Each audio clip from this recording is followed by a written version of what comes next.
Hi everyone, welcome to another video of Property Expert Academy, and thank you for all your love and subscribing to our channels. And we have seen a lot of comments and the emails from you guys. It was really good to hear. And those who have not subscribed for our channel yet, I would really strongly suggest that please do subscribe so that you won't miss out on our any upcoming channels.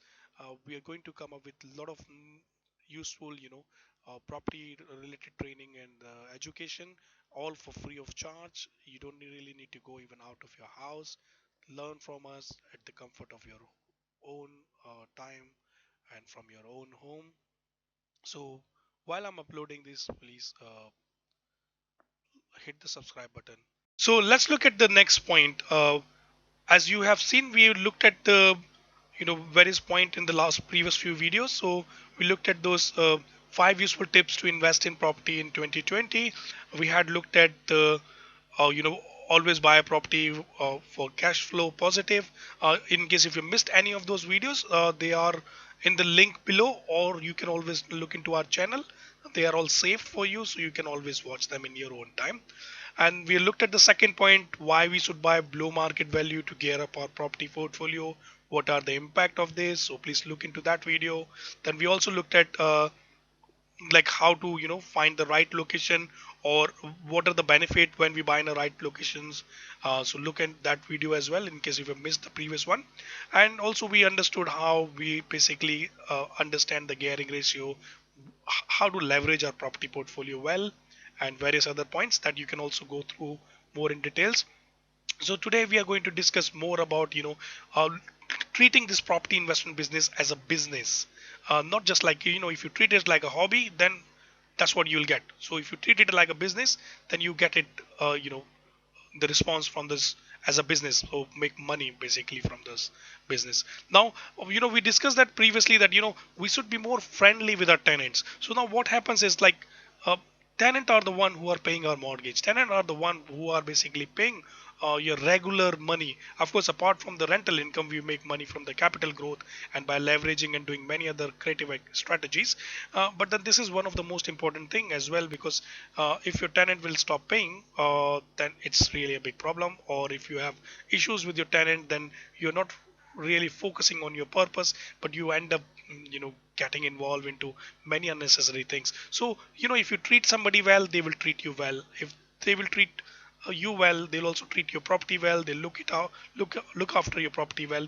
And also at the same time, when we are saying being friendly with them, we are not really asking you to become their friend. So not start, I'm not saying that start doing parties with them or start having barbecue or lunches and all, because if you start doing that, then they will start taking advantage of your situations, or like they will become like friend, and then in that case then they can start taking advantages. Sometimes, okay, fine, yeah, you will pay you money, well, oh, can you not do this for us, and all those emotional kind of things. So rather than getting involved into that, be friendly with them, but don't be their friend. So that's the whole message here.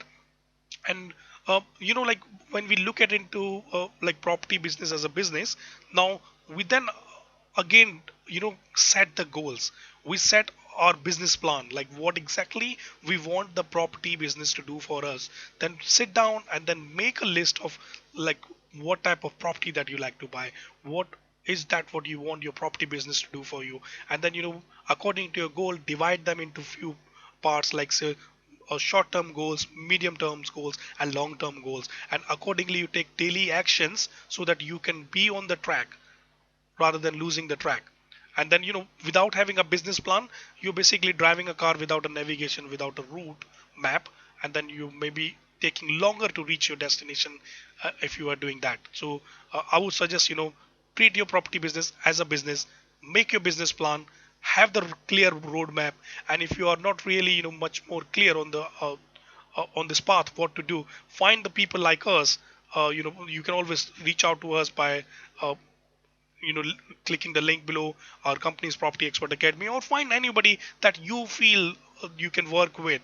And then find, because the most important thing in all the successful people you will find is they all have somebody who could teach them, like a mentor, a trainer, or a coach. So in order to succeed quicker in your life, you need to have a right educations, a right person to hold your hand and show you the way, or the right mentor, right coach.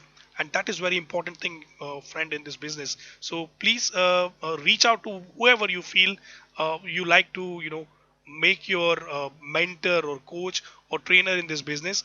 Have one, and then I wish you all the best to be more successful in your property business and invest like a pro.